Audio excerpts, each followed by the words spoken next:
Bon, la série reprend, là on s'est arrêté à la saison 2, ce qui est un peu logique. On a 456 qui va nous faire une petite crise, et après avoir refait le vote habituel, qui va resservir à que dalle, on commence à avoir l'habitude aussi. T'as les ronds qui vont commencer à se moquer de 456, et il faut peut-être pas le mettre de mauvaise humeur à partir du moment où il te lâche des regards noirs comme ça.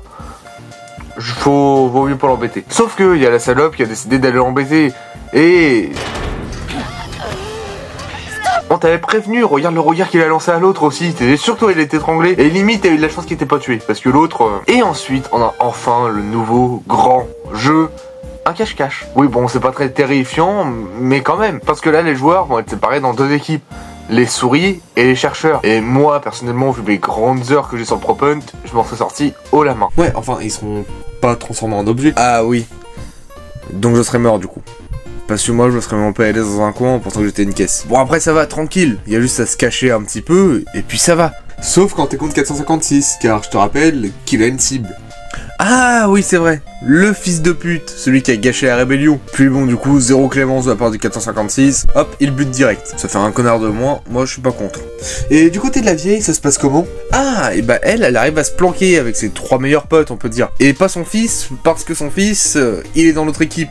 Il lui avait promis de tuer quelqu'un et d'aller la chercher au plus vite. Et l'ex de 222 qui lui avait également promis de tuer quelqu'un au plus vite et d'aller la chercher aussi. Bon, lui, au moins il a réussi à tuer quelqu'un, puis 2.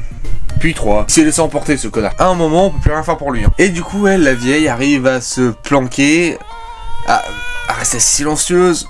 Elle s'enferme dans une pièce, tout ça. Oh, mais putain, faites taire ce bébé. Du coup... Pardon. Oui, il y a 222 qui a nul autre décidé que accoucher pendant cette épreuve, c'était la meilleure option. Du coup, bienvenue au bébé 222. Ah oui, j'avais totalement oublié qu'elle était enceinte 222. Je vous jure, ça m'était sorti de la tête. Bon après ça va, c'est un bébé, c'est pas comme s'il allait gagner le Squid Game non plus. Quoi, un truc à dire? Non, continue, t'inquiète. Ouais, bizarre quand même.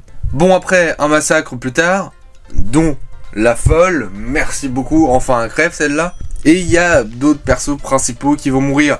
Dont le trans qui s'était battu vraiment à fond pour sauver le bébé, la vieille et 222. Tout ça pour se faire tuer par qui?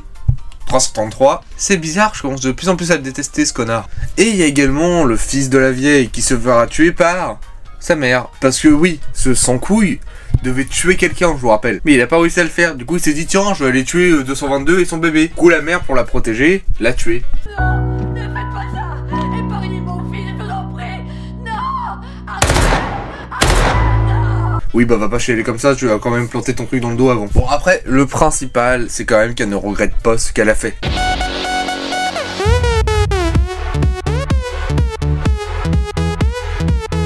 Oh putain, elle a bien regretté ce qu'elle a fait je crois. Après vous savez, si vous tuez tous les persos principaux dès les premiers épisodes, il n'y en aura plus pour la suite. Et au moins, il y a un nouveau participant. Bon, au moins, elle a fait un truc de bien avant de crever. Ouais, un truc super utile. Écoutez-moi tous. Je vous demande d'arrêter maintenant. S'il vous plaît, sortons du jeu. Oh, s'il vous plaît. Oh, s'il vous plaît. Donc elle est morte après avoir servi à rien. Et exactement, et c'est vraiment pas la seule à avoir servi à que dalle dans ces épreuves. Car vous vous rappelez aussi du policier qui enquête pour trouver la fameuse île? Bah il l'a toujours pas trouvé. Ça fait combien de temps qu'il cherche l'île? Là maintenant, il y a 456 qui est sur l'île depuis maintenant 5 jours. Il est peut-être temps de la trouver. Entre temps, t'as le capitaine aussi qui s'est révélé être un traître. Personne l'a cramé parce qu'ils sont trop cons. Il y a juste ce mec, le GOAT. C'est le seul qui a deviné en 2 jours ce qui se passait sur le bateau. Là, le policier, en 4 mois, il était là en mode alors l'île, on va la chercher, elle doit être par là. Le capitaine lui dit non, c'est pas par là. Ok, on va aller de l'autre côté du coup. Connard, lui fait pas confiance. Et il y a aussi une histoire parallèle entre un garde et un joueur, mais je vous avoue que j'ai pas trop suivi. En même temps, regardez le temps que vous mettez d'intervalle entre 2 saisons, qui en plus ont la suite directe, vous croyez que ça a foutre de retenir des informations comme ça? Mais bon, on va pas s'attarder sur eux, maintenant on va passer à l'avant-dernier jeu, la corde à sauter de la mort. Pourquoi rajouter de la mort à la fin? Parce que ça fait toujours plus stylé de rajouter la mort à la fin. Mais bon, ça va, il y a 456 qui a réussi à passer avec 222. Non. Ça, c'est le bébé. Oui, mais les VIP ont décidé que maintenant, ça devenait une chose à part entière. Non mais... J'ai pas les réponses à toutes tes questions non plus. En tout cas, le reste des participants passe le jeu.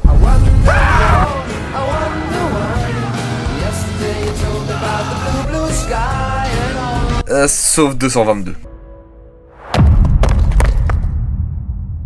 Joueur 222 éliminé. Mais pourquoi elle essaye pas de sauter? Juste, au pire, ça revient au même. tu meurs shooté par la corde ou tu meurs en sautant dans le vide, c'est pareil, tu crèves dans tous les cas. Écoute, je sais pas, c'est dit autant mourir en faisant un suicide, c'est toujours plus classe. Mais bon, maintenant, passons aux tenues de classe et à la rébellion contre le bébé aussi. Ouais, t'as tous les joueurs qui se sont liés contre le bébé parce que c'est le joueur le plus facile à éliminer. Même 333, qui est son père, va se lier contre elle. C'est vraiment le gars, il s'est dit... Tiens, je vais aller sauver ma meuf parce qu'on peut faire l'amour ensemble. Finalement, non, je vais pas la sauver parce que je peux tuer des gens. Maintenant, il y a plus la meuf, il y a le bébé. Tiens, on va tuer le bébé comme ça gagne l'argent. Et maintenant, place au dernier jeu, le Squid Game aérien. Oui, on dirait clairement un stade de Pokémon. Attaqué aérien, hop, pic-pic, hop, t'es mort. Qu'est-ce que je raconte, moi? Et là, il doit y avoir au moins minimum 3 éliminations en tout, une élimination par tour. Du coup, des groupes se sont formés. L'équipe du joueur 100 et de 333 contre 456, 222 et le timide Drogame. Oui, parce qu'il a récupéré les pastilles de Thanos, là, vous savez, violet qui claque des doigts, là, de Avengers. Je l'ai écrit à quelle heure déjà mon texte pour qu'il y ait des conneries comme ça? Donc du coup, le timide est la première victime. Ensuite, sur le second tour, la victime... Bah tout le monde meurt en fait sur le second tour. Un éliminé par tour, vous avez pas compris quoi? Ils sont tous jetés sur 456 et 222. Et t'as 333 aussi qui a rejoint 456 et 222. Et la seule action de bien qu'il ait faite, il a tué le joueur 100. Merci 333, t'as fait un truc de bien. Par contre après, il a voulu récupérer 222 pour en faire un lancer comme ça. En gros 222 c'est une balle, il voulait lancer dans le vide. Mais on est d'accord sur un truc, que le vrai choix entre 456 et 333, ils auraient dû se mettre d'accord pour le buter ce bébé. Au moins tous les deux étaient en vie. Et ils repartaient chacun avec la moitié de la somme. Donc finalement, pour sauver le bébé, un combat entre les deux va s'enclencher. 456 va réussir à battre 333 et il va le jeter de la tour. Sauf que le problème, il avait oublié d'appuyer sur le bouton. Le bouton qui servait justement à dire ah, le combat commence. Donc techniquement, 333 est mort pour rien. Merci connard, tu sers vraiment à rien jusqu'au bout. Mais maintenant, il reste plus qu'une seule option à 456. Il faut qu'il prenne le bébé, qui prennent de l'élan, on est des êtres humains, et qui le lancent comme ça du haut de la tour et comme ça il gagne tout l'argent.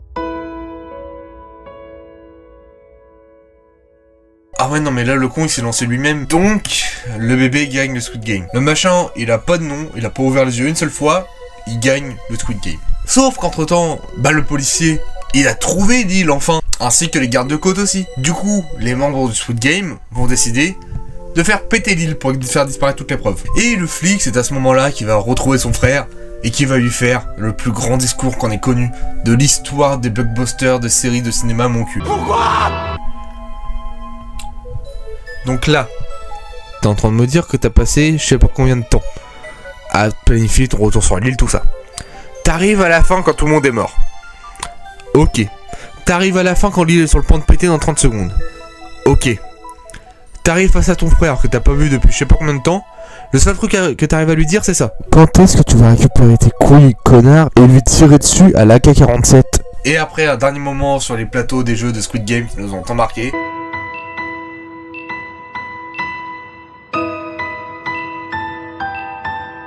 C'est la fin, tout explose. Le monde entier est dévasté d'apprendre que ces jeux existent. Un jour férié entier est organisé. C'est totalement faux, tout le monde s'en bat les couilles. Et aussi, le policier, lui, il ne repart pas les mains vides. Il remporte 222 ainsi que toute la mise. Ce fils de pute n'a rien fait de toute la série. Il remporte ce qu'un gagnant de Squid Game a eu. Mais avant de conclure la série... Il y a la petite scène où on a besoin d'argent, du coup on va quand même teaser une suite. Hop, Squid Game USA, hop, ça va faire des beaux bifetons, tout ça. Ah, ok, donc il va y avoir un Squid Game dans chaque pays en fait. Bon bah voilà, c'est la fin de cet épisode, j'espère qu'il vous aura plu. Si vous a plu... Hey, mais tu m'as même pas présenté en fait. Oh, mais pas besoin de te présenter, ça se trouve à la prochaine édition tu dégages. Ah, bah ça fait plaisir ça. Du coup j'espère que cette vidéo vous aura plu. Si ça vous a plu, n'hésitez pas à vous abonner, liker la vidéo. Partagez-la à vos amis si vous en avez. N'hésitez pas aussi à mettre un petit commentaire pour me dire ce que vous en avez pensé, notamment de ce nouveau personnage. Sur ce, je vous dis à bientôt pour une autre vidéo. C'était Jové. Ciao!